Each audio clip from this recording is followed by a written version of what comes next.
to Waterstar Oracle. My name is Kathleen Thomas. I'm a holistic and naturopathic practitioner where I serve clients helping them with their inner harmonic balance and centering. I am a doctoral candidate of naturopathic psychology due to graduate in 2023, a UC Reiki Master certified, and a Mindfulness Master and Wellness Coach certified. I look forward to bringing the New Moon series to you along with the Full Moon series. So we're just going to be kind of working through these together, starting with this Virgo. It seems appropriate as that is Earth energy wanting to get us to do some real practical things on the Earth. I'm really feeling this Virgo and looking forward to just taking apart the chart a little bit and looking at what we're seeing here. I come from a psychological perspective, which means I have a deep interest in those inner planets, which is going to be the moon, the planet of Venus, the planet of Mercury, and I take a peek at Mars because I feel like Mars is where we express that energy and how well we express it. I also look at aspects, but I don't get too deep because there is so much to be seen there. We already know some of the outer, longer transits that we have been talking about for quite some time. I want to get down into it. So I hope you can join me if you feel like this resonates and that this is information that needs to be out there and made aware to others. Please like, subscribe, and share. It really does help get the word out. I'm trying to bring these esoteric modalities. By that I mean long held sciences and traditions that have been out there, but they've just been truly, if we were to say the truth of the matter, they were systematically dismissed and removed from our society, starting with the Native American Indians, where they have tried to snuff out their medicine. When I say they, I'm not trying to say it's me versus them and an us versus them and somebody's the boogeyman's out to get us.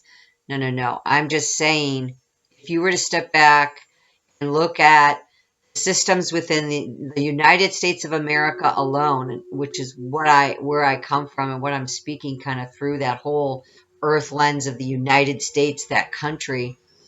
It can't be helped. This is where I live.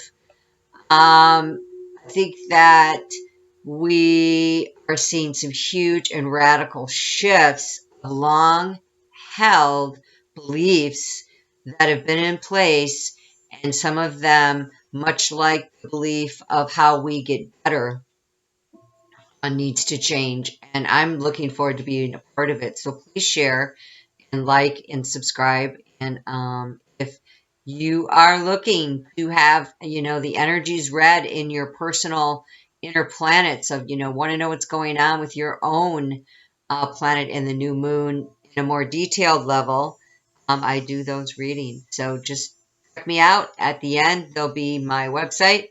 You can go and see what I am all about. And if that energy resonates, and it must, don't go with people that you just don't feel like it's right. Don't follow that gut, and trust that you too are a very powerful human being, a spirit within a human suit that, much like your parents, you have their attributes, and as above, so below, as within, so without, as the universe, so my soul. With that, let's go ahead and get started on this new moon in Virgo.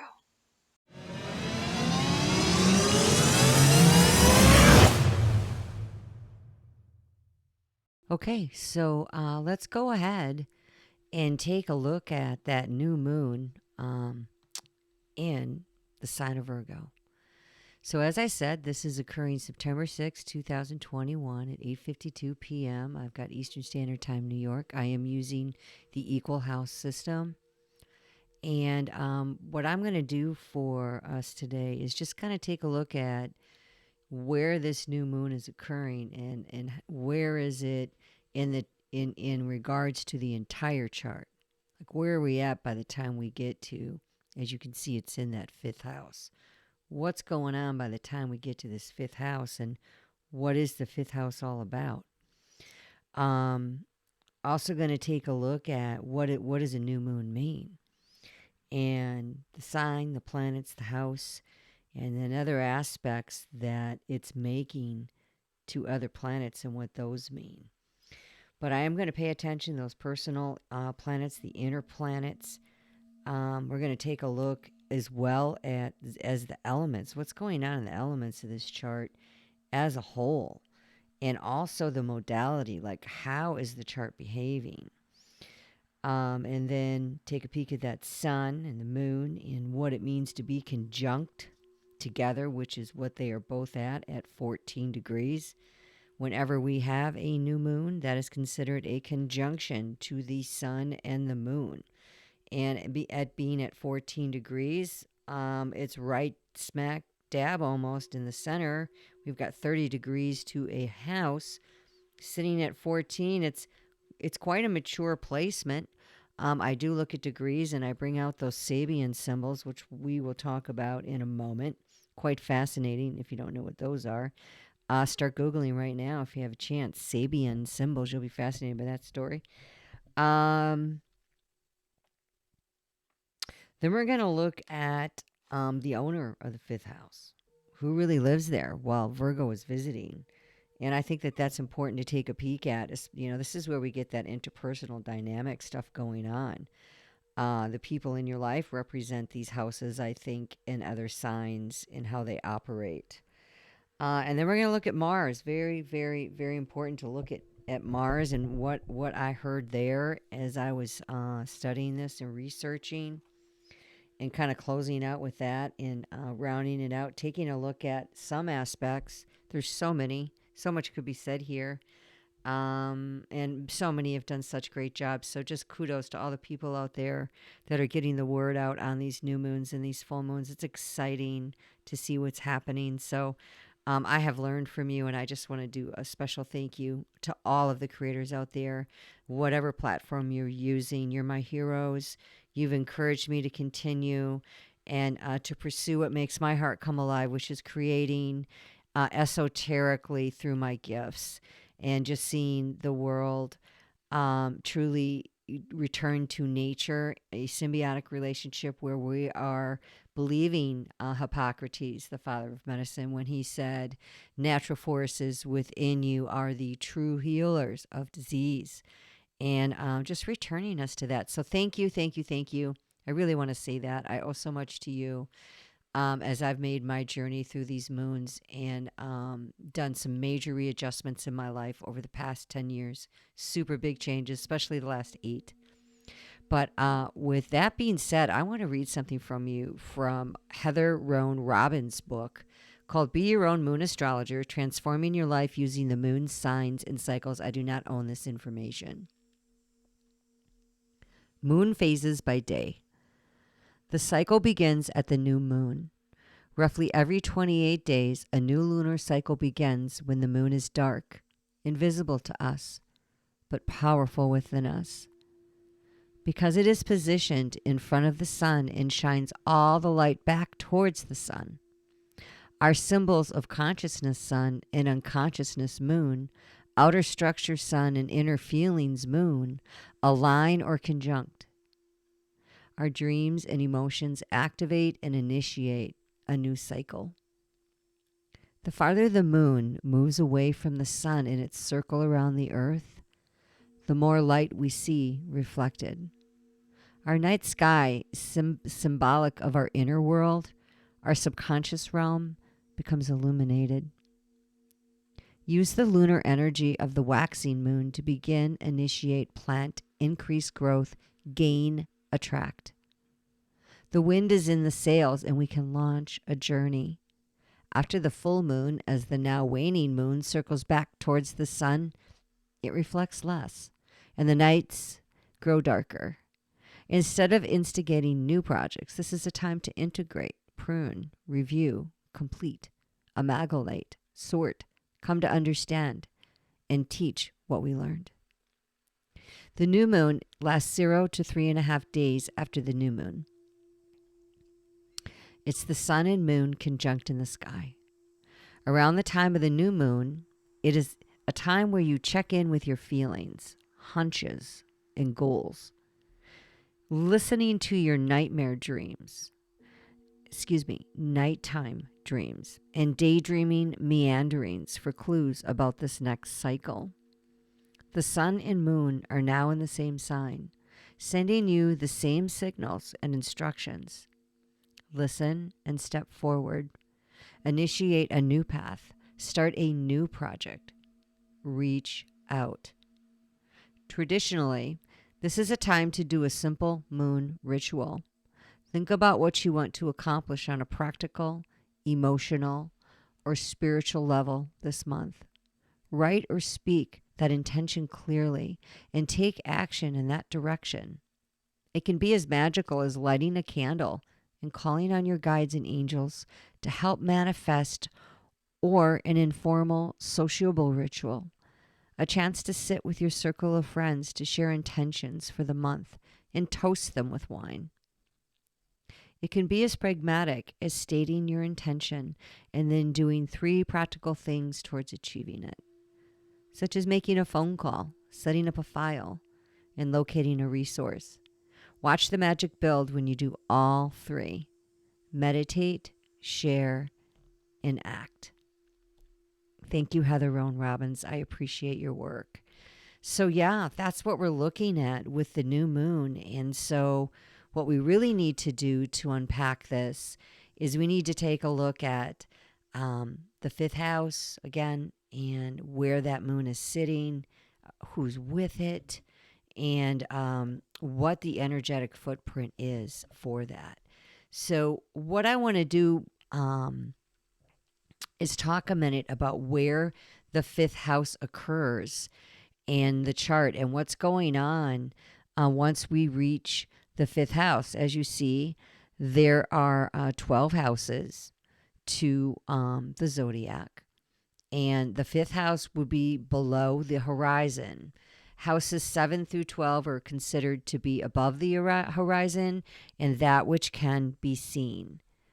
Houses 1 through 6 are below the horizon, and this is what cannot be seen. This is our formative years. This is where we build our base, where we interact, where we grow, our most intimate places of our life, where our children are, our pleasures, our creativity, our health, and our service to others, our identity, our image, what we value, how we communicate. All these are shown in the lower horizon. So when we get to the 5th house, this house is about pleasure and creativity and children and fun. And the element of this house is fire. And the sign of this house is Leo. And Leo is a fixed fire. Leo is a considered, as we know, the king of the jungle. We have the sun being Leo's planet. Where we have the sun, we have consciousness and the will, our power and our vitality. This is masculine yang energy. It's our basic drive for significance, our stamina, our physical energy, the experience of being fathered when we have the sun nearby. This can be rules and authority figures. The sun rules the heart, the spinal cord, and the thymus. Now, the sun is home in the 5th house. So it does very, very well here because Leo is about showing up and being seen. Leo is magnanimous. Leos are about,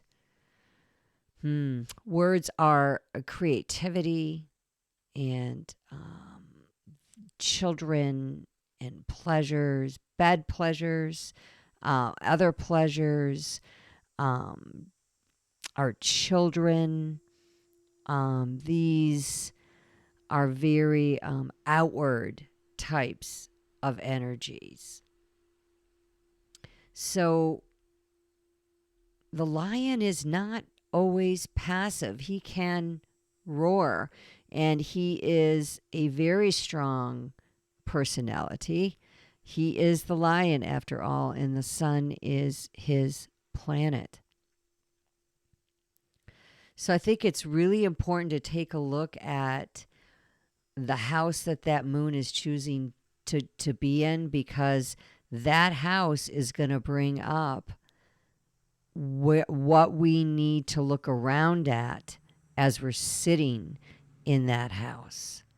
And it's very important to know that um, with the sun there, the ego is present.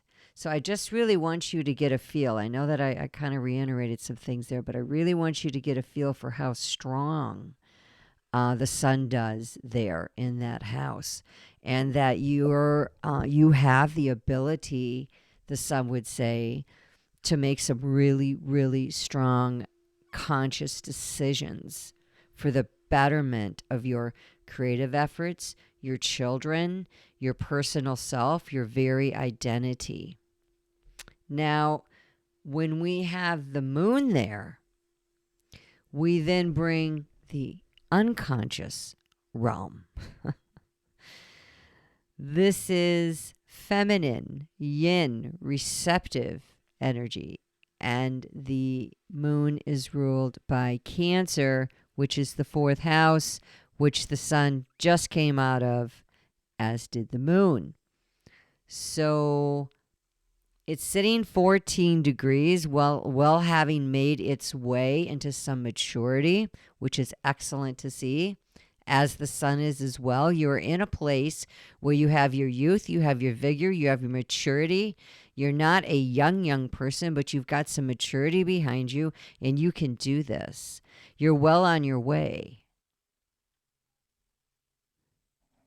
But remember, with the moon there, we have this mothering nature. Not just the father, but the mother is present in the nurturing and the family and the domestic life. Domestic, that comes very strongly out, saying, look, I need you to look at your personal domestic life in regards to the fifth house. This is receptivity. This is emotions. This is the past. This is past relationships. This is the mother. This can be feelings of belonging or being alienated. This is also the masses. And the moon rules the stomach, the breast, and the pancreas.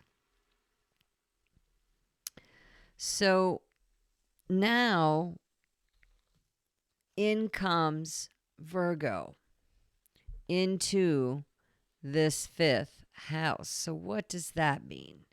Well, to do that, we need to understand a little bit about Virgo. And what does it mean to have a sun in Virgo and a moon in Virgo? Very important to consider here. So something about Virgo is their planet that rules them. Not only rules Virgo, but rules Gemini as well. So we have a flavor here of intelligence immediately comes to mind. When we have Virgo, we have Mercury in the Tarot, which is number one of the major arcana after zero, the Fool, and that would be the Magician. That is the epitome of Mercury. Mercury has a very practical approach, and in air and in earth matters.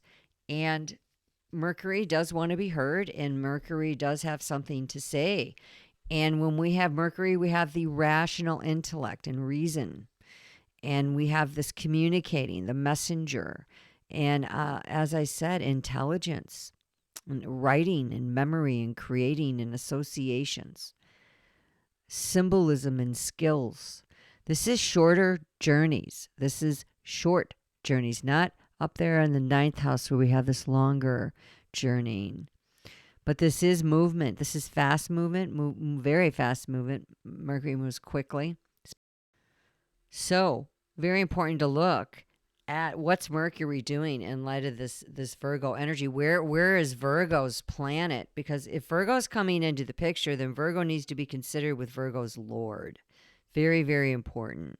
So this is siblings and transportation, and it rules the arms, the hands, the nerves, the lungs, and the shoulders. So the arms and the hands, you can think of a surgeon. You can think of someone doing things on the earth, very practical energy. Nerves is huge. Virgos are known to, because Mercury is their planet, along with Geminis, can have neuroses, high anxieties due to their perfectionist nature. Now we got a 14-degree sun in Virgo and a 14-degree moon in Virgo. Virgo rules the sixth house, okay? Virgo is at home in the sixth house.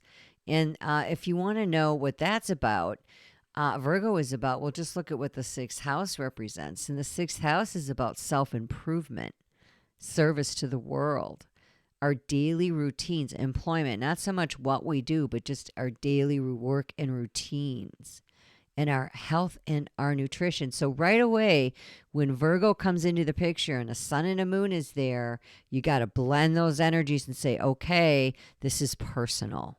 This is very personal energy, very practical, self-improvement, earth-based energy that I need to take a look at. And with the sun there, this can be a perfectionist. You set very, very high standards, and sometimes you set them so high you can't reach them, and then you get very discouraged, especially in your work. Work to you is everything. So idle hands and idle lives, you guys can get into trouble and drive yourselves insane. I'm just telling you right straight out. You can put yourself in a place you're not meant to be and end up picking things in your hands, because your hands and your arms, and you're going to want to have things and do things, and are they going to be healthy for you or not? That's a question I'll leave for you to answer. So this is an analytical mind. This is an appreciation of order and a practical approach to things. This is precision and exacting work.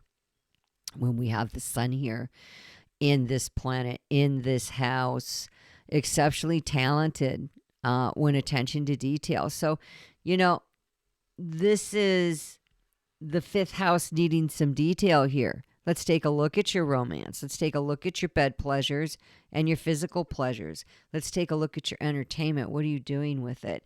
Let's take a look at how you're procreating on this planet. Are you being responsible? Not just in procreating children. I mean, anybody can have an orgasm.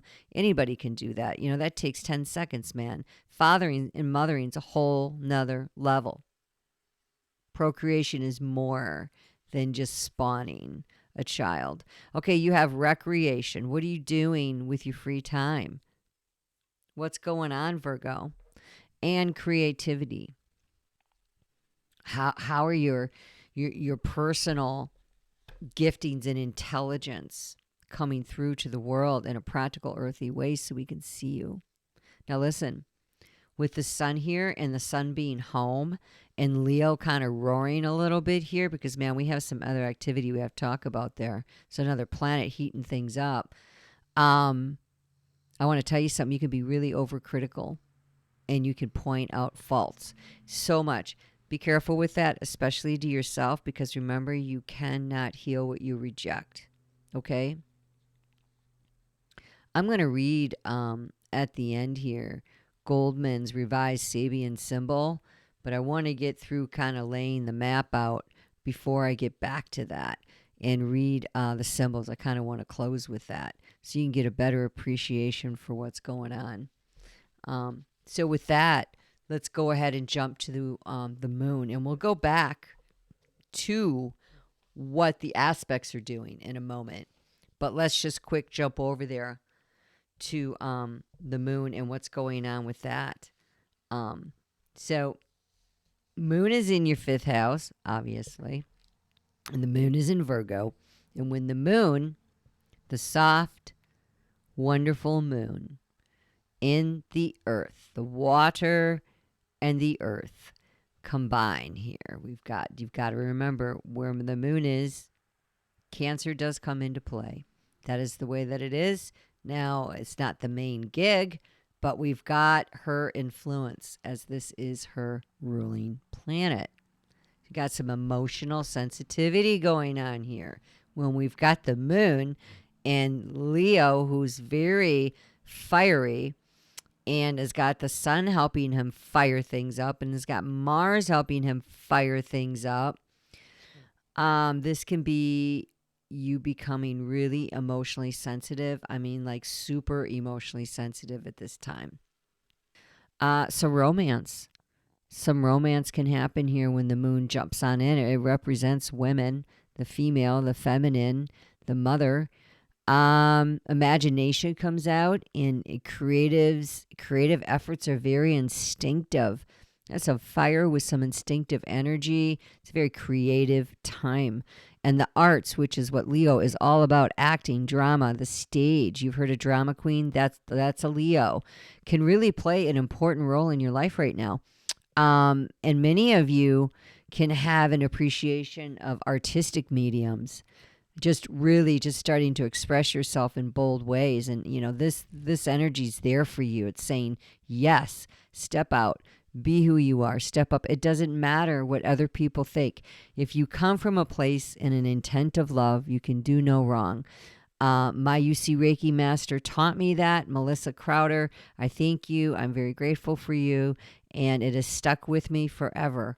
If you come from a place of love, you can do no wrong, no matter how it ends up. If you just try to stay from a place of love and keep balancing that, coming from a place of non-attachment and just allowing others to have their path, and you just so focused on creating and loving and bringing your light to the world, I tell you what, it makes a huge difference, and the energies are there for you right now. There's also some activity going on there. Mars, we'll get to him, but Mars is action. So it's time to move out, time to move on, time to make some new decisions in your day-to-day practical routines and work. And it's just a very creative time and a good time to start all of that. Now, when you got a moon in Virgo, the moon can kind of be calmed down a little bit and become a little more pragmatic. And, you can put your practical considerations before emotional needs. And I tell you what, though, family matters are really, really near, like they're on your heart. And with the moon there and it being children, some of you are making some decisions in that area and you're being supported. You got a moon in Virgo, you're going to want to be clean, man. Chances are you might be cleaning things up around you, being scrubbing, cleaning the house, tidying, reducing. That's a big thing. I know I'm trying to do more minimalizing. It's tough, man. I got to tell you, it's tough. But I feel like I'm weighed down, so I'm working on that myself. But we will read the Sabian symbol for that in at the end, like I said. But I just wanted to bring that out with the moon and what it means when it's in Virgo there. So the next thing I want to look at is, okay, we do not just have the moon sitting there. We have, and the sun, we have Mars sitting there as well. And Mars is at 24 degrees. So there's a 10-degree separation occurring, okay, which is good. So that means there's been some time, some distance, things. It's not like it's on top of it.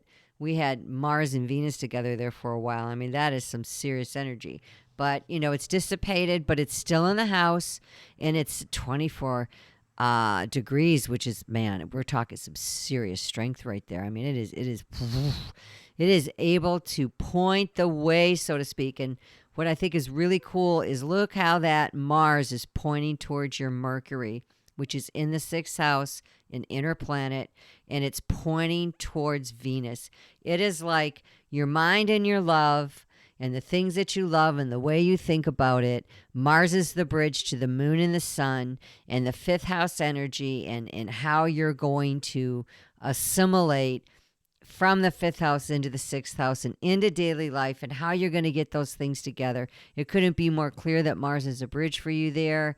But let's just talk really quick before I get to that about what's Mars about. Well, when we get to Mars, well, incidentally, let me go back to this. When we look at the corresponding rulerships of the chakras in the zodiac, Virgo and Gemini are the fifth chakra.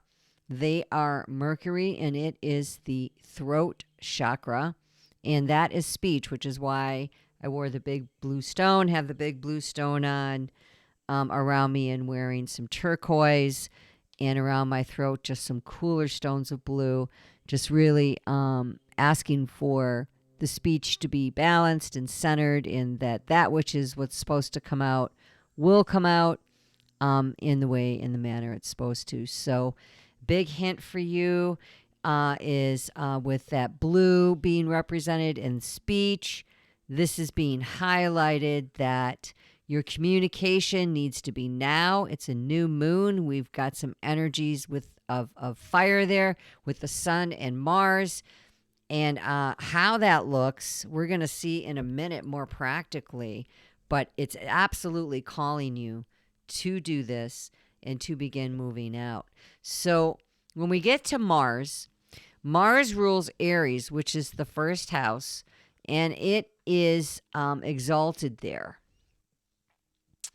It is a planet of action and ego and aggression.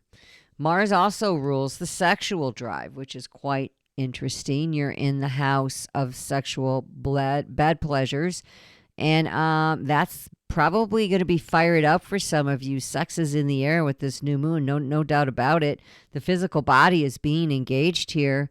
Mars is about individuality and survival, so be careful with that.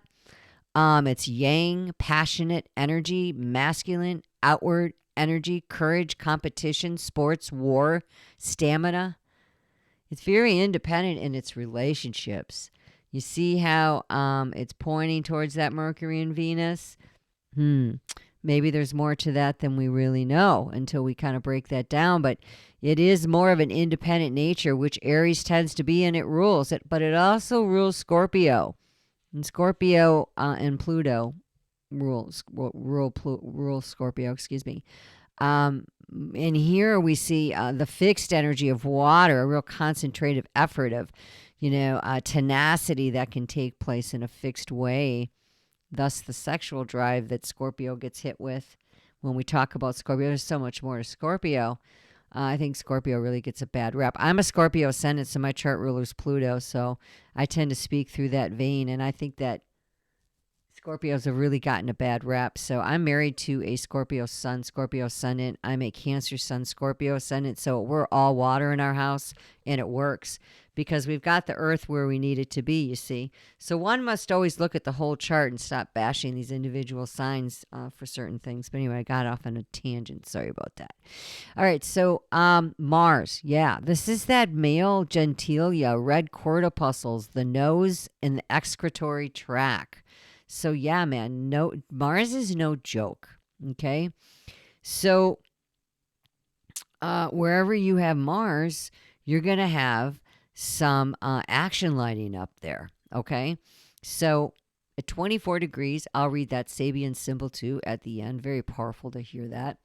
But let's talk about Mars now, knowing what it's like sitting in the planet of Virgo.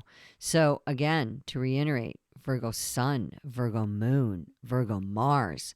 Wow. Tons of energy with the water trying to cool that stuff down, I hear. Water in between there, thank God, or some of you would have exploded. I'm serious about this. That is some power sitting there. And some very, very practical energy, which means on the earth, things happening on the earth. So with Mars and Virgo, you're able to make goals and have your goals come to fruition. Um, actions are usually practical and very useful, so things get done when Virgos are around. Um, and you're trying, with it being in Earth, the fire moving into Earth. It's in a firehouse, but Mars is like whoa, whoa, whoa. You know what it reminds me of? That song by Taylor Swift. You need to calm down, something like that. You're being too loud. Yeah, that song. It's like, whoa, listen, be economical in the expenditure of your energy. Say that 3 times fast. Be economical in the expenditure of your energy.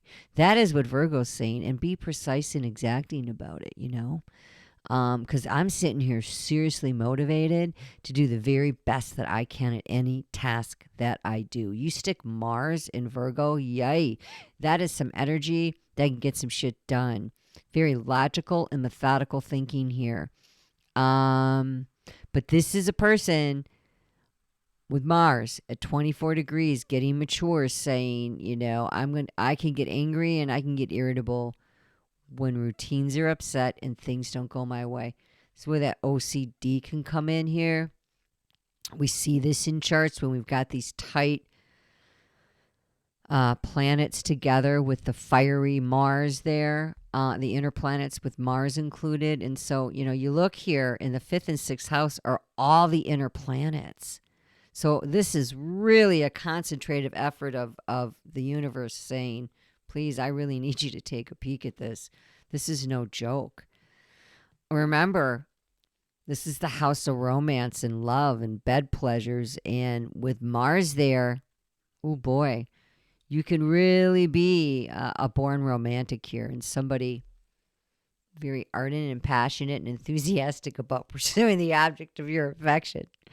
And likewise, your suitors can be just as ardent and determined. We'll take a look at that Venus. You can be competitive here because this is planet of fun and pleasure and activity. So you can be very competitive here and might take some risky gambles at this time.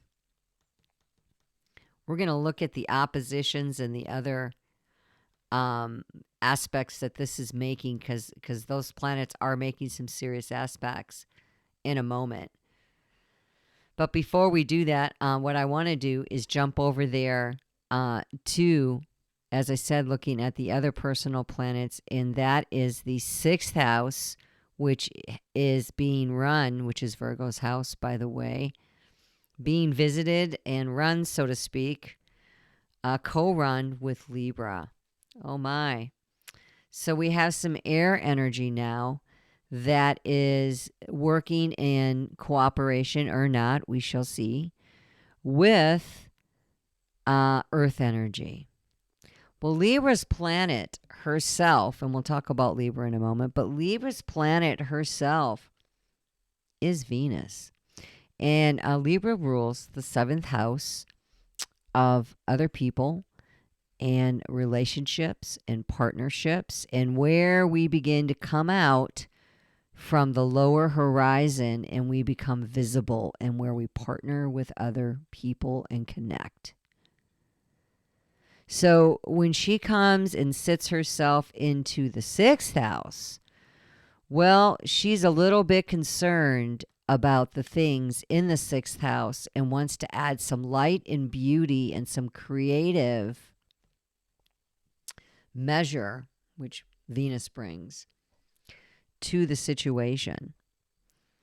So let's start out first with that Mercury sitting there at 10 degrees in the planet of Libra, in the sign, of Libra. So Libra is air energy, along with Gemini and Aquarius. Libra's mode of operation of her energy is cardinal. And that also is Aries, Cancer, and Capricorn. So she rules that 7th house, which is considered a very important house. You have angles within the chart and the 1st, 4th, 7th, and 10th. So when we get to the seventh house, we kind of sit up a little straighter when we hit one of these angles and say, okay, let's take a closer look at what's going on here and what planet is at play. So, cardinal air and Libra is about complementing and bringing together and balancing and harmonizing through the planet of Venus. So she is going to be operating in a very Venus there in a very complementing outward cardinal manner. So, what happens with Venus when we take a look at what Venus is about, with representing her love, and incidentally, Venus also rules Taurus. So, where you have the earthly manifestation in Taurus of beauty, and in Libra, it's more partnerships and other people and relatedness and values. This is with Venus there, social urges and art and beauty and creation and attraction. And Venus can be personal magnetism. Venus can represent money, how we make money, where we make money. Sensuality is represented in Venus, and bonding energy and harmony and merging energy. The Empress, number 3. In the Tarot, a major arcana card. Incidentally, the moon is number 2, the high priestess. So you have these all working symbiotically together as we make our way not only through the Tarot, but through those inner planets. Venus rules the kidneys and the urinary tract and the venous blood and the throat and the larynx. So you have the throat here being represented as well with Venus, and then you have Mercury being represented by the throat as well with Virgo. You've got this double speaking energy of which you're being called to be of a really beautiful nature. So with Mars pushing out there, pretty far away, speaking, so to speak, from the 6th house, like Mars is 24 degrees and Mercury is at 10 degrees, and it's got to cross a threshold. It's really quite a distance to me, and so is Venus, 15 degrees there from Mercury. So there's not a lot of love and Mercury connection there, so to speak. That is not a conjunction. That is two planets in a house quite far from one. Not super far, but not real close. Like they're in other rooms, I would say. And the doors are open, but not real far open. Okay? So this is really asking you, when you've got this energy sitting there in the 6th house, it's really, really asking you to take a look at your daily interactions with your speech and the way that you speak in your relationships. That really couldn't be more clear. And what kind of a Mercury would Libra have here? How would Mercury behave? Meaning it's usually Virgo and Gemini's planet, right? It's sitting in Virgo's house in Libra. So it's home, but it's not in its sign. So Libra's saying, hey, will you have an impartial mind here? Can you appreciate the varied points of view? Can you have the ability to look around and see from another perspective? 7th house, partnership. That's what Libra represents. If you do, I'll reward you, because this is money as well, and this can lead to you growing in diplomacy and mediation with people, and in your skills and the way that you communicate and interact with others. Let me bring, with my Libra, good manners and refined attitudes and good taste. Okay? This is what Libra's wanting to bring into you here. But you know, Libras can be indecisive and hesitant. And you can sit on the fence. And Mars, who isn't real near you, but has pushed these personal planets onward toward your planet of Mercury, Virgo, is asking and calling you to consider getting off the fence. It's a new moon. It's a time to move out. Now, Mercury in the 6th there is going to be thinking primarily about work matters and employment. That's his thought. So this is a big time for you guys out there that are looking to make changes in the work field. You're motivated to acquire specialized skills and expertise at this time. A very hard worker. You put Mars there, you're really a hard worker. This is asking you to consider pacing yourself. And it's going to put you in the health sector, in office environments area, computing, internet, anything with the hands here, service industries, research, in matters of health, diet, and hygiene. That's what Virgo's about there in the 6th house. Where he lives, and he's bringing that energy to the 5th house. So let's look at what Venus is all about there, sitting in Virgo, in Virgo's house in Libra.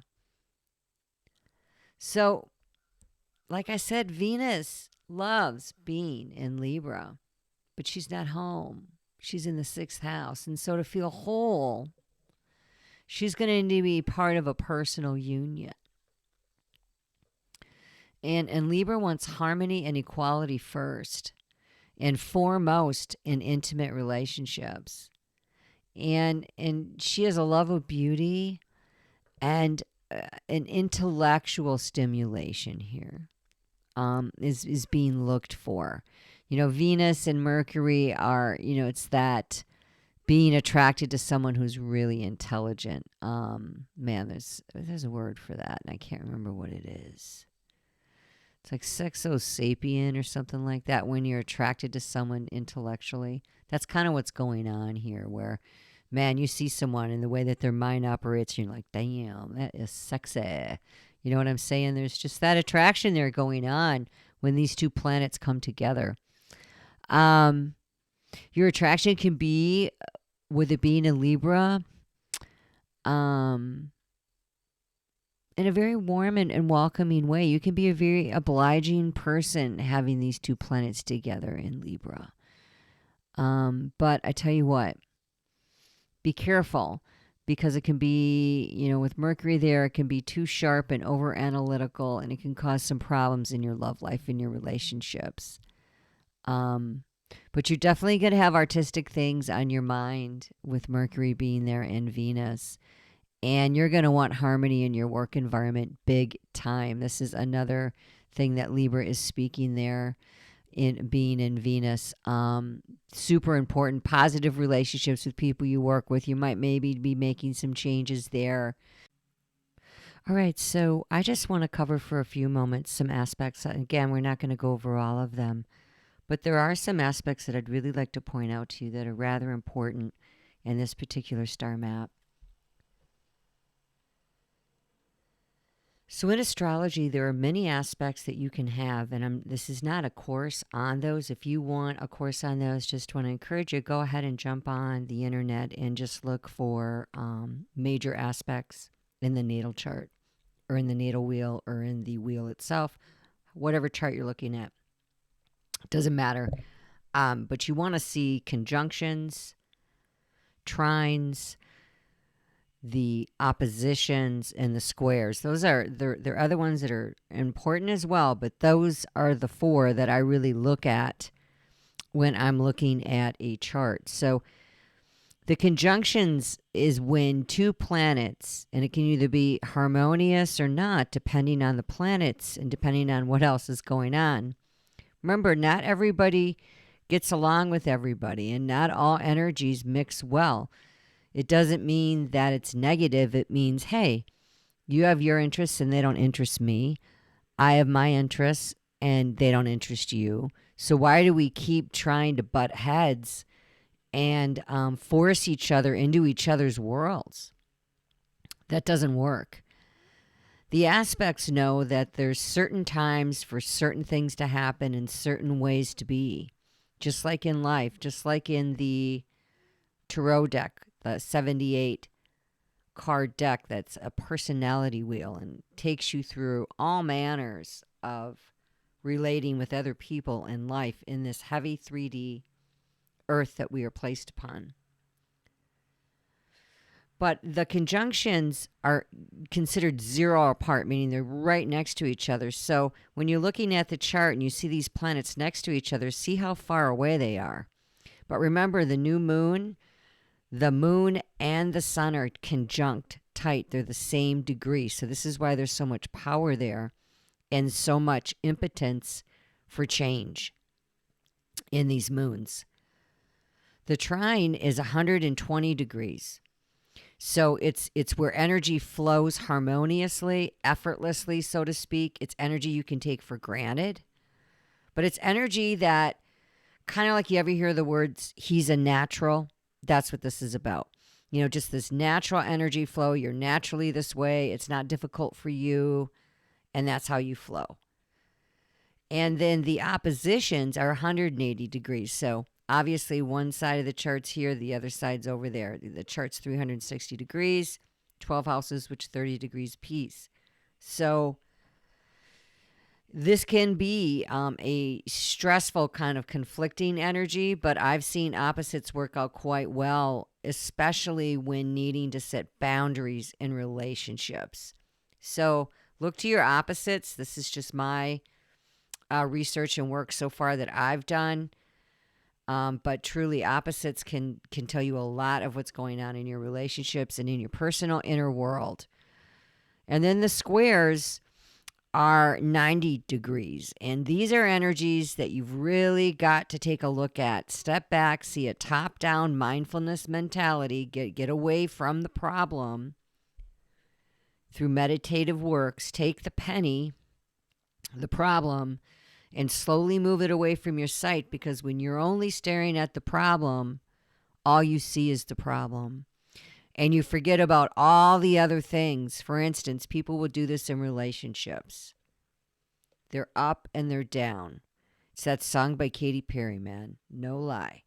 And one week they're treating you this way, and another week there's a trigger that they treat you that way. And their emotional systems are not where they need to be. Therefore, you end up getting in this tension relationship. Let me just share with you, all this shows up in the chart, and all of this is doable, workable, with solutions given to you through those trines. And then one we're not going to look at real close, but I want to mention it here to always look at, I guess, besides those major four, is the sextiles, because you always want to add a little sugar with that honey and bring in the bright side of life and, show people and yourself, hey, you can do this, I can do this. And sextiles are energies that want to work together, want to play in the sandbox together, are waiting for you to explore and waiting for you to engage. So with that, that's an overview of kind of what we're looking at when we're looking at these trines. That we're going to start with out here that you see in front of you. Okay, so we've got the sun. I want you to notice here, we've got the sun and the moon at 14 degrees in the 5th house, which we've clearly established. And we've got trining from the 5th house back to the 1st house. In Taurus, Uranus. And when the sun is trining Uranus, this is something to really take advantage of, and this energy that's wanting to come out. And Uranus rules Aquarius, and we're in the age of Aquarius, and Aquarius has just been asking us to please, please, please, with Saturn being there, please look at Aquarian themes, Aquarian things. And if you've watched any of my recent videos, we've had two Aquarian moons and that I've done some videos on. So, really digging into what is going on with that Saturn in Aquarius. What are we trying to learn? What are we needing to learn? But when the sun trines over there to Uranus, the planet that is, if he had words, would say, I am a rebel. I am the revolutionary. I'm all about sudden change. And you're really open to anything contemporary and progressive at this time. So, really open to new ideas. Specifically, we've got to bring in modern technology and science because any of you techie geeks right now, this is your time to shine if it's something you've considered. Because here, Uranus in the first house, which is the ascendant, which is the rising sign in your chart, which is your primary motivation in life and describes your body and your self-expression and your vitality. Sitting in Aries house in Taurus is a big deal.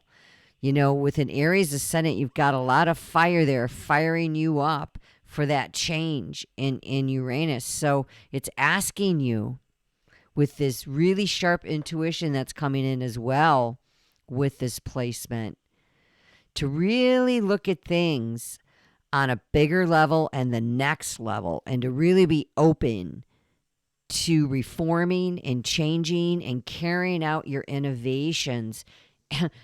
Aries, Uranus is sitting in a cardinal house, and it is that fixed air energy, right? It's Aquarian. And it's in fixed Taurus, which is earth. So, wow, we've got earth, we've got air, and we've got fire being stirred up at that 14 degrees. A lot of energy there for you that can really do some beautiful work for you in a big, big way. So I want to look at next, and we could talk about, Uranus being in Taurus and all that, but I want to keep moving quickly because this is not a video about the individual outer planets. It's how is those outer energies impacting you on a personal level? How can it? So the key word there is innovation. Just think about it. You've got a lot of blessings sitting there with moving forward energy. It's also trining the moon and also trining the sun. So you've got the sun and the moon involved in a conjunction with Uranus at 14 degrees trining. This could be any more apparent what's trying to be spoken here. Remember, 4 and 1 are 5. We must reduce the number to a common denominator if you follow traditional rules of astrology. I kind of do, of numerology. And 5 is a challenge number. Even though they're trining, it's like, hey, the energy's ripe, man. Pick that fruit. But you still got to take the skin off. You still got to pare it. You got to cut it up. And you got to can that stuff, man. You've got to do something. And this is what Virgo's been saying. Get practical with your energy. Get going in a practical way with your energy. All right. With it trining the moon, let's just step into that really quick. This is a huge opportunity for metaphysical subjects and esoteric subjects and holistic subjects. And your instincts and intuition can be off the chain during this new moon. Ceremony would be great. You would probably discover many things if you held ceremony under this new moon, those that this is resonating with. Because you can be during this 3 days here of this new moon coming and then us going through it and us finally coming out of it, is a time of great perception with it trining the moon like this. These two planets work very well together. But we're ready for some change with Mars there and Uranus being in the first house, which is Mars' Aries planet. You see how these are all kind of speaking together in this trine position? The trine doesn't quite hit as hard over there to Mars, but it's there. It's there. The last thing I want to talk about really quick here in the trine is going there up to the sun from the fifth all the way up to Pluto in Capricorn, sitting in the ninth house, 6 degrees shy of being 10th house midheaven, where you're seen here anyway, but when you get to the midheaven, man, you are seen. This is where you come out completely into society, what you do for a living, your career, your profession. It's what you do with your life, basically, where you land, what you end up doing. With Pluto here, oh dear. These energies are ripe for complete and utter personal transformation. Complete and utter personal transformation. This could not be any more clear here. Okay, so I want to start talking a little bit about the squares, which are the opportunities, and you can see those there in front of you. And the first square I want to talk about is the first house, Uranus, square to the 10th house, Saturn. And again, these planets have been in those signs for a while and will continue as we learn their lessons, what they're speaking. These are the cultural shifters of society. These are the planets that work on the longer term movements that we see lasting decades or 15, 20 years, 30 years, sometimes even 100 years. We see the way that the planets move and how long they stay somewhere and what they're doing really does paint a picture of what we've seen. If you look around the world and events, there really is a correlation. So we've got this square over there to the 10th house. The first house is yourself. It's where you come into the world. It's the first sign out of the gate. It is the sun rising on the east and saying, hello, who are you? And you're in the sign of Aries home, in the sign of Taurus. So you've got fire and earth working together. Cardinal fire, fixed earth. In the first house, with Taurus being very concerned, just to reiterate, about security. And where's his Venus, his lovely planet? His Venus is over there in the 6th house with Mercury trying to work on those relationships. So when it's squaring up there to Jupiter, which we really haven't talked much about, and I won't on this video, but to Saturn, this can be, oof, Uranus is moving out. It's change energy, and Saturn's about sitting and learning your lesson. So this is being pulled in different directions in your career, perhaps, because Saturn is up there in the 10th house as a screenshot of this moon, new moon taking place. It could be, but it's certainly related to the individual self very, very strongly. I tell you what, it's a time to just don't make any decisions right away. Let this energy, if you're facing some big decisions, there could be a lot of fire behind it, a lot of quick decisions being made too quickly. So just, pace yourself and allow yourself not to suppress it, because we don't ever want to just shove stuff in and ignore it. Find a healthy outlet. Find a healthy outlet until you can learn that lesson of Saturn and what it's trying to teach you there. The other squares I want to point out is the square going from Libra, which is Mercury and Venus, up there to Pluto, which are inner planets, which are the personality. We've already discussed this. Which is in the personal body house of Virgo, who's very analytical, and Libra sitting there, who's very balanced and harmonic, and in her sign, looking at the midheaven of Pluto, which is, complete transformation of the psyche and the soul. Wow. Some of you are undergoing some really, really radical changes in your personalities, in your directions in life. And I just want you to know that you have what it takes to get you through this. You do. You have what it takes.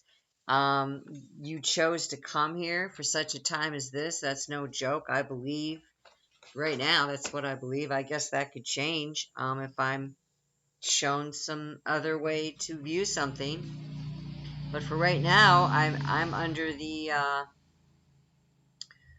premise that I chose to be here, and I chose when to incarnate, and I chose where and when and how, and all of that I knew would allow me to grow and create and become the feminine soul that I chose to be at such a time as this. My chart shows me that. I never used to see it that way for many years. I didn't even believe in this kind of stuff, but my own naturopathic and holistic trails have led me that it's something that cannot be disproved due to its accuracy over and over and over again. And just do me a favor, the skeptics out there, take a look at Hitler's chart. Just learn a little bit about what it means. Many people review, they're excellent. I'm thinking about starting to review some profiles and just to kind of point out what's going on and just to read it because it's not my opinion. I'm just reading the chart, but it's uncanny how it lines up with their personal lives. But okay, so we've got this square here, um, which is going to really, really create some tension for you. So just be aware that that's present. And the sun opposite Neptune is important too. Just go back to that really quick. This is a very highly sensitive and impressionable time, just in the psychic energetic realm. And people can be really swayed because remember, Neptune sometimes can just bring a fog and can sometimes it's highly imaginative, it's highly creative and absolutely beautiful, but sometimes it just creates this kind of fog over the water, and we don't see things clearly, which leads us to overuse seducing influences, whatever they may be. And it causes us, when we do that, to just recycle these periods of low vitality and low physical weakness because we're not seeing things clearly and using Neptune the way that we need to use it. And if you're a water sign, it's imperative you learn about your Neptune. Like I have alluded to before, like I'm 54% water, so it was mandatory. I got this under control. And I began to understand, especially through the lens of trauma that I had been through as a child, and then becoming a workaholic, so to speak, and hiding myself in what I did instead of who I was, and almost dying, and being 240 pounds and smoking cigarettes, and just highly intelligent and making a shit ton of money, but just not happy. And I just made changes because I had an awakening. But with that sun opposite Neptune, that is no joke. Just let the energies, like I said, y'all, some of you just need to do a meditation retreat where you're not speaking a lot, you don't got your electronics around you, you're just kind of sitting and you're chilling.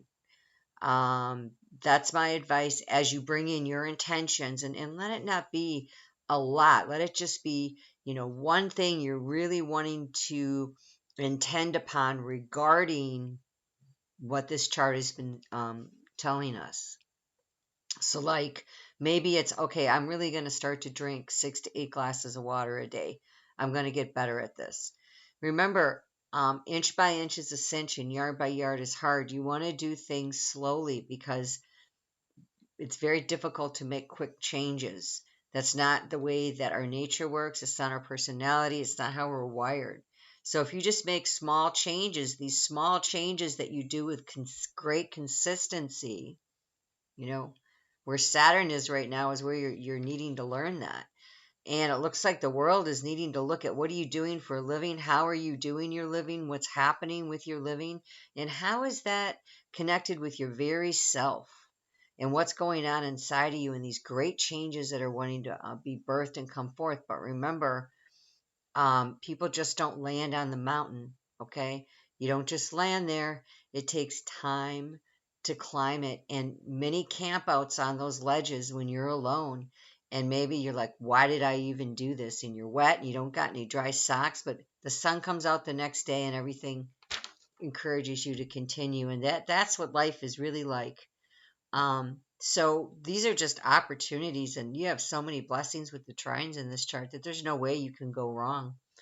I want to encourage you to take a look at Jupiter on your own. It's absolutely powerful what's going on there. So I'm going to close with the qualities and the elements real quick. And the signs of the zodiac, they're grouped into two basic categories, and they're known as the qualities and the elements.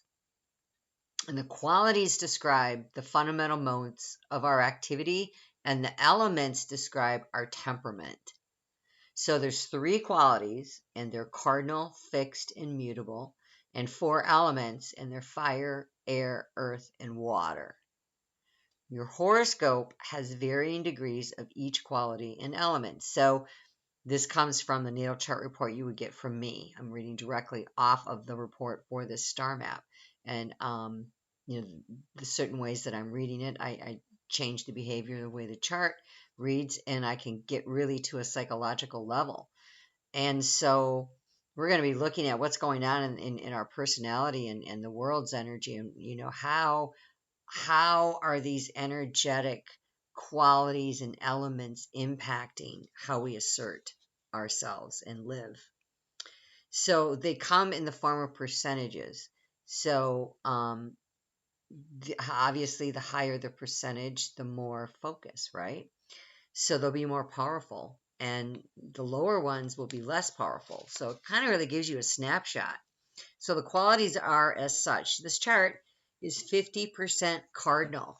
So out of 100% between the cardinal, fixed, or mutable, cardinal is an active energy, and it's open, and it's initiating. This is Aries, Cancer, Libra, and Capricorn. They're the go-getters of the zodiac. They're interested in promoting change and bringing new things into the world. And they're direct and assertive and like to take charge of situations. So, highly, highly ambitious, independent people, and do not like to be supervised. This is the kind of energy that's like, come on, let's get going. These people, though, on like the shadow side, I call it, or reversed, or when they're operating the lower, is they could start projects but not finish them. Okay, these are people that want to get things going, but they're not always the best at implementing the steps to get where they want to go. And very enthusiastic, very resourceful, and normally people that are of the cardinal nature don't hold grudges. That's just something that's very interesting about the personality. They just don't. They want to keep moving on. They're willing to let go. All right, so 33, let's go in order here. 33% of this chart is mutable. So you've got, half, let's go, and then 33 of the other half is like, all right, we're going to go, and I'm going to be flexible, and I'm going to be open. And these are the mutable signs of Gemini, Virgo, Sagittarius, and Pisces. And the more planets that you have in any of these signs, the more mutable or moving the chart's going to be. Okay, so then we have 17% fixed, and this is the Taurian energy in Leo, in Scorpio, and Aquarius. So this is energy that's persistent and can be tenacious. So where mutable people are flexible and they go with the flow, fixed people not so much. They're persevering and enduring, and they achieve results in life through their consistent and indomitable spirits. I have an Aquarian friend in the health field I admire greatly. Absolutely beautiful woman, and she is a true Aquarian, and I so appreciate her. We're working through several things right now with one of her 5013Cs, where I serve as a treasurer on for her, and we just can't seem to get this problem resolved. It's nothing big or bad. It's just a piece of paper we have to file, and everything was just going wrong. I just can't even explain. Like Saturn's just been there in my life, man. Like, ah, and but I'm like, okay, I'm a Cancer, I'm Cardinal, so I'm like, I'm gonna overcome this. It'll be all right. And I texted her and I said, I've tried everything to get things to move forward on this piece of paper, and it's just not working, and the computer's not working, and I just don't even know what to tell you. I got disconnected from someone on the phone, and it's just like after holding forever, and she's just like, I got you. Eventually, it'll all work out, and it was like, she's right. It's that tenacious Aquarian spirit that's like fixed on things. And boy, you have someone like that in your corner. You have someone that's not going to give up during the hard times. They're just solution orientated people. Love it. So I'm a Scorpio ascendant, so I really appreciate the fixed part of my personality that helps me to be tenacious through all that water, because I have a very heavy water chart, like I had said. So we're going to concentrate on cardinal mutable energy. Okay, moving forward, but moving forward in a way that's trying to take you somewhere, and fixed is the lowest form here of the elements. So just keep that in mind as you're looking at this new moon, the modality, excuse me, the quality. So the elements now, here's how this breakdown went. You have 33% earth element, which is Taurus, Virgo, and Capricorn. Those are the earth signs. And the more planets that you have in Earth, the more practical and needful of security you are. Makes sense, right? So 33%. So a quarter of the 100% is like, okay, this is pretty important. It's 33%. It's not, it's more than a quarter, right? So the earth energy, and this element seeks material security, and very down to earth people, very pragmatic and sensible and conservative, but can be overly cautious. But you'll find them to be the hardworking and industrious parts of the chart. Wherever you see that earth sign is where you're going to have to put some effort in, because the energy wants to put something out onto the earth. And so here's the shadow. It can be overly materialistic. It can be too concerned about the things of earth. And here's where the pack rats sit, and can be really possessive because of this. So it can also be too much sensual and sexual pleasures and pleasure seeking. We already alluded to that with Mars sitting over there next to the moon and the sun, right? In the fifth house of Leo. All right, so 33% air. This would be Gemini, Libra, and Aquarius. This is the communicative energy. And the more planets that you're going to have in the air, the more proactive and self-determining a person's going to be. So this is the freedom, of action sign and freedom of movement. And air signs, they really need to be able to come and go at will. They don't like control. They don't like being told what to do. And when they start feeling that, then they feel pressured, and they'll just go away for a really long time. Classic case in point are Geminis. Are very good for this.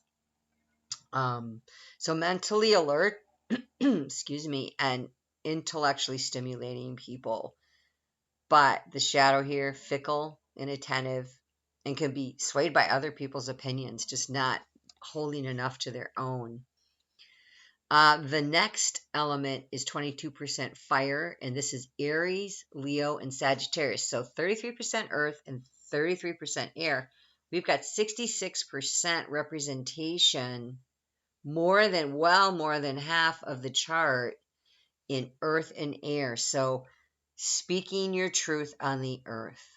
Now, if you think about earth, air, and speaking, aren't our lives just breathing in and breathing out? Are we not the air as living beings on this planet, much like a plant or a flower or a tree? Like, seriously, I think that that's true.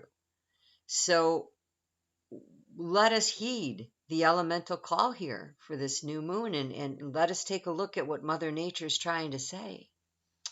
So 22% fire.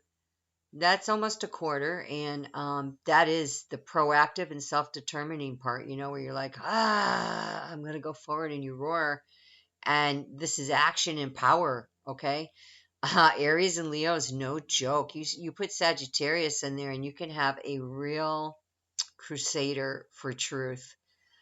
There's a little bit of a need for recognition here. So wherever you see that fire in the chart is where the ego wants to be recognized. Ardent, passionate, and assertive, demonstrative, bold, and courageous is how this element plays out in this chart. Here's the shadow. Wherever this energy is, where we see that fire, and where do we see it? We saw it in the fifth house itself, because it's run by Leo, who's fire. We saw it in Mars, right? We see fire in the first house in Aries. Look for the fire. The fire is a sign where you're getting overheated. Um, this can be reactive energy, and especially when things don't go your way and you get obstructions in your path. So that's that elemental energy. Last one's water. This is, wow, water is very low. It's only 12%. That's Cancer, Scorpio, and Pisces. So we're not dealing with a lot of, go figure, with it being in the intellectual Virgo sign, that new moon. We're not really dealing, excuse me, with a lot of highly intuitive energies that you should be concentrating on. It's a byproduct with Neptune opposite there.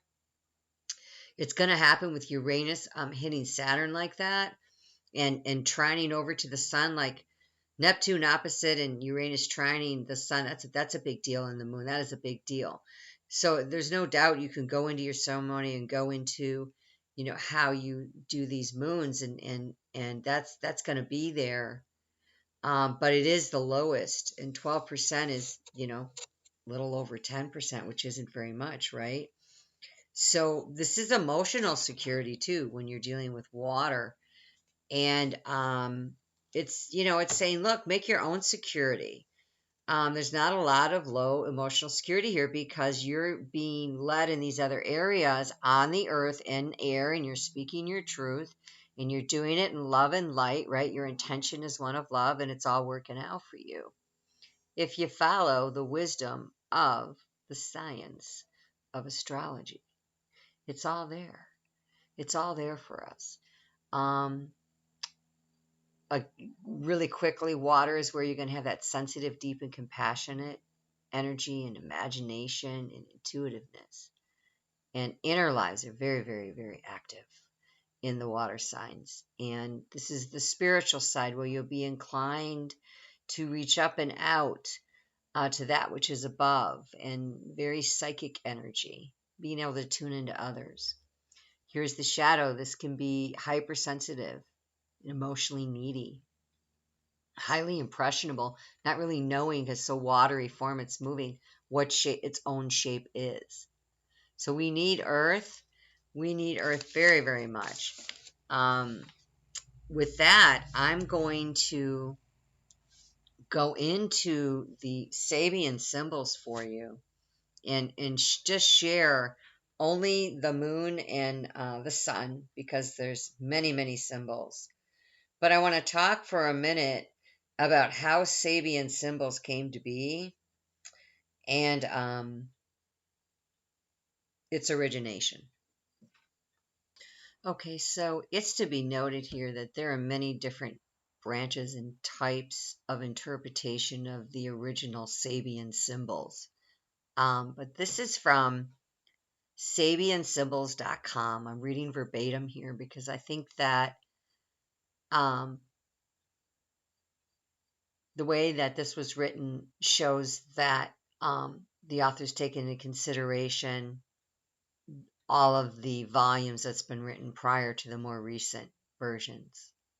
So the ancients divided up the sky just like any other circle into 360 degrees, and they assigned each of the 12 constellation star signs, the zodiac signs, 30 degrees each, thus 360 degrees.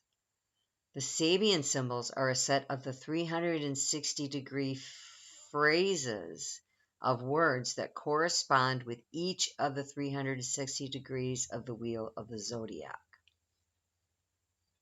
from Aries 1 to Pisces 30, consisting from as little as 2 words to as many as 21 words. So the original symbols were not longer elaborated upon, which is what I'm going to be reading by Mr. Goldsmith, the Revised Sabian Symbols. I have found them to be profoundly accurate, which is why I've chosen to use them. And as Steve Forrest, who's a known astrologer, said, they were uncannily, just on point. So I've had that experience with them, which is why I'm going to read them, and only going to read on the moon and the sun degree. But every planet in the chart has a Sabian symbol where it's sitting in an interpretation. So although the symbols have their foundations in astrology, absolutely no knowledge of astrology is needed to use them. And the Sabian symbols were given birth in San Diego, California, in 1925 by Mark Edmund Jones, a noted American astrologer and spiritualist, and the gifted clairvoyant Elsie Wheeler. Jones was interested to find a set of word images to go with every degree of the zodiac. Elsie Wheeler was an extraordinary clairvoyant, confined to a wheelchair for most of her life. Jones chose Elsie Wheeler as his partner in this experiment, as Jones called it, as she had a remarkable ability to see messages, images, and symbols. She used this talent to help her clients, but was rather weary of the standard questions she received, such as, "When will I be rich?" and "When will I meet the love of my life?" She was eager to take part, as she believed that this was an opportunity to really contribute something to astrology. So one day in San Diego in 1925, unfortunately the date was not recorded. I'm thinking the actual day. Not far from the harbor, astrologer Mark Edmund Jones assisted spiritualist medium Elsie Wheeler into his car. Elsie was afflicted with severe arthritis, making any movement very difficult and most likely painful. Mark's car made its way from the house on India Avenue where Elsie lived up the sloping hills to Balboa Park. Exactly where in the park they worked is not known. Mark Edmund Jones wrote that they found a place where they could be surrounded by the vibrations of modern American life, but would not be so disturbed by passers-by. Also, as Elsie was unable to walk, they could not be moved from the car. Mark Edmund Jones wrote in his book, The Sabian Symbols in Astrology, first published in 1953. Miss Elsie Wheeler was very anxious to start. It was necessary to provide uninterrupted hours with the problem of inevitable fatigue to be taken into account. She had to be carried, no others could be present, and conditions in general had to enable her to function in her accustomed manner.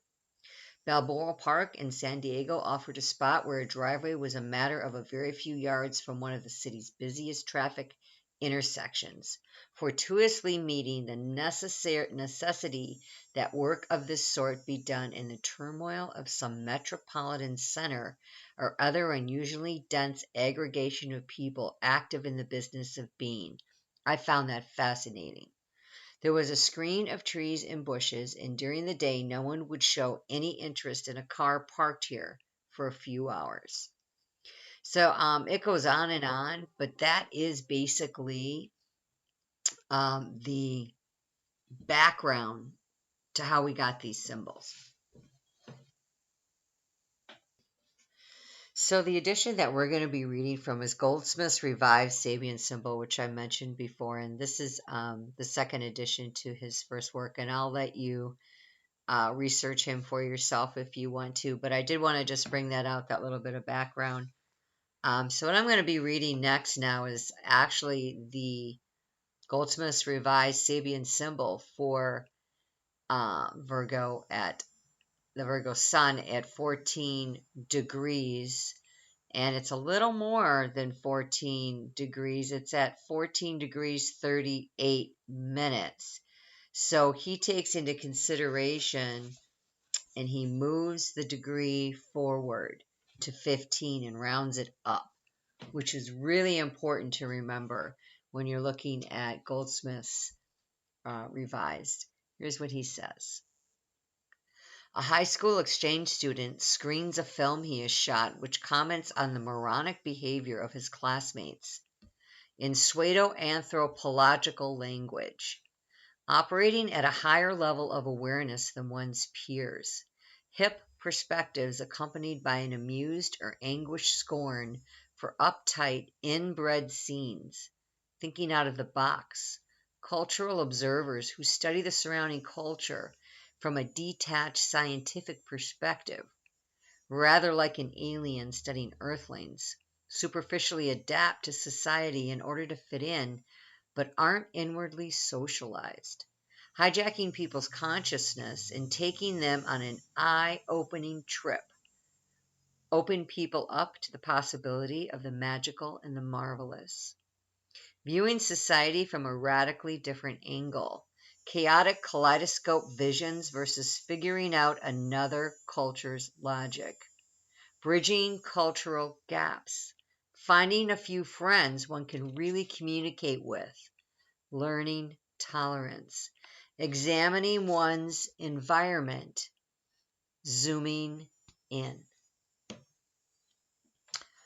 Okay, so now we're going to look at the moon at 14 degrees, Goldsmith's Revised Sabian symbol.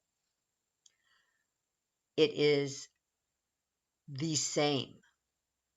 Remember, they're at the same degree. But the difference here is one part of you is operating as the sun that way, and the other part is operating as the moon this way. And this is asking for 100% inner balance. And Mars is there showing you the way. Mars is there showing you the way to get up and move out in that energy and balance it and do all those Virgoic things that we talked about.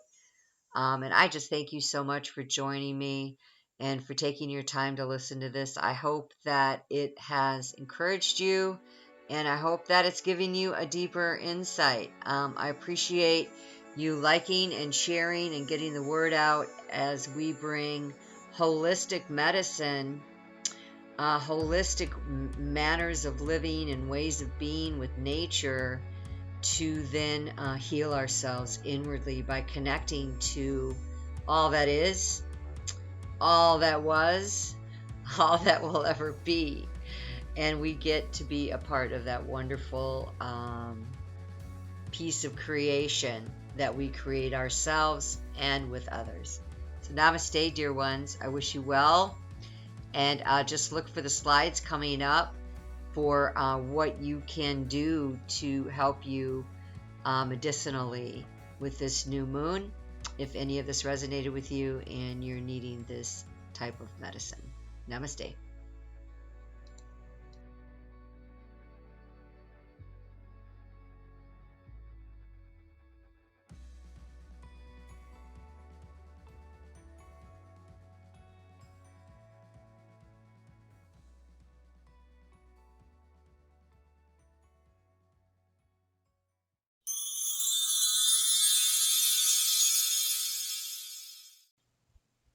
So, a remedy that I want to bring to the forefront here is mindfulness.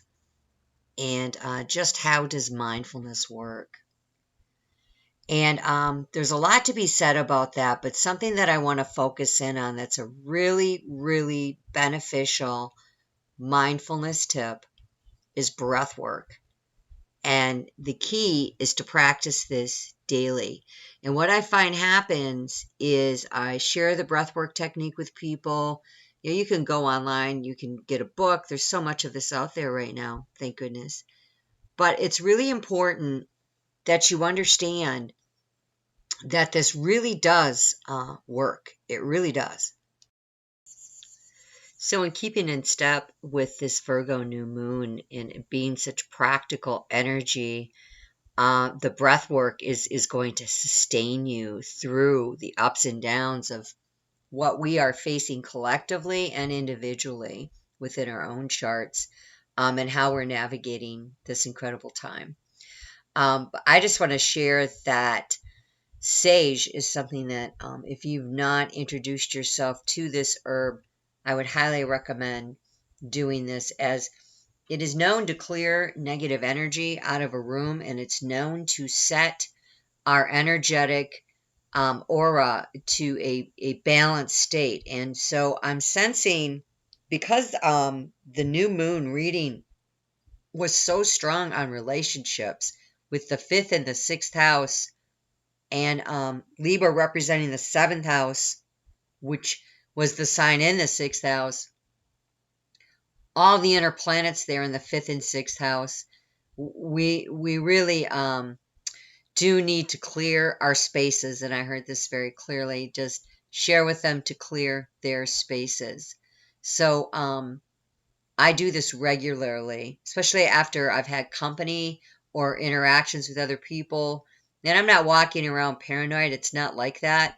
But because everything is changing and ramping up in our psychic energy and our intuitive energies and what's going on just collectively out there, I want to highly recommend looking into sage and some simple ways of using it and implementing it.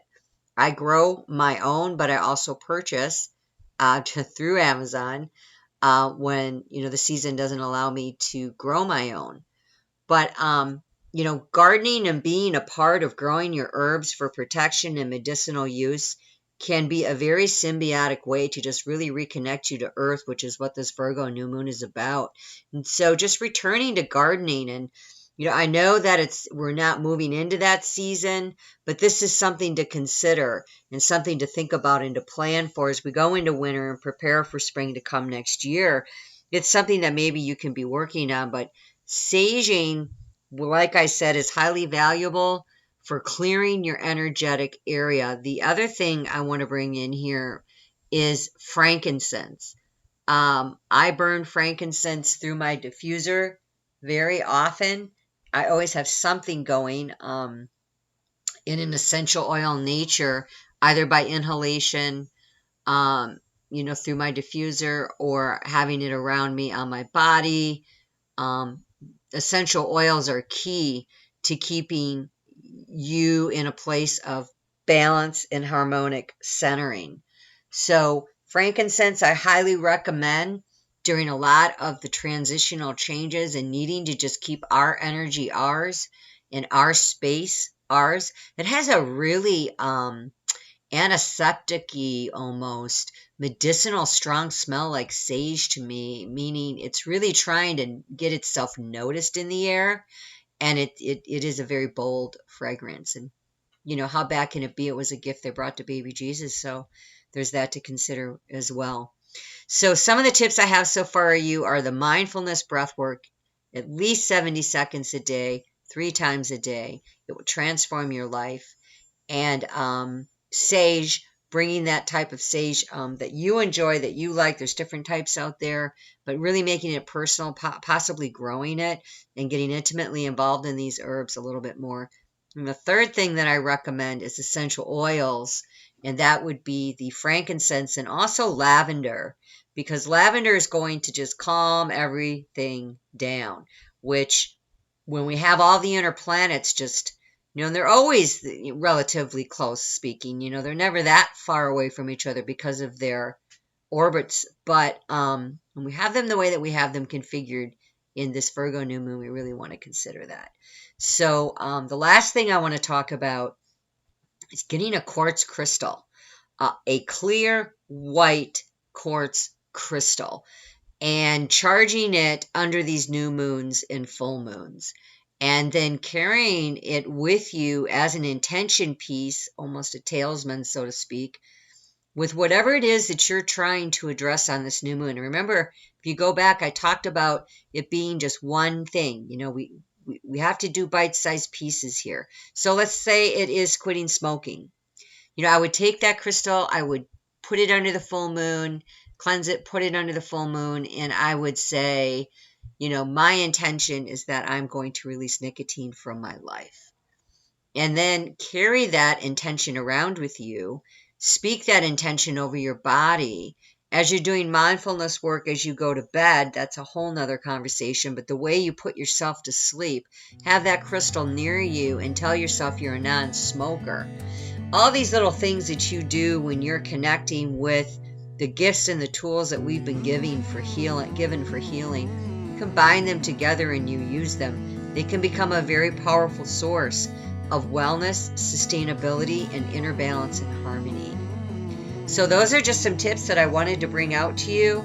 And hopefully those will help you as you traverse this new moon in Virgo. Bye-bye.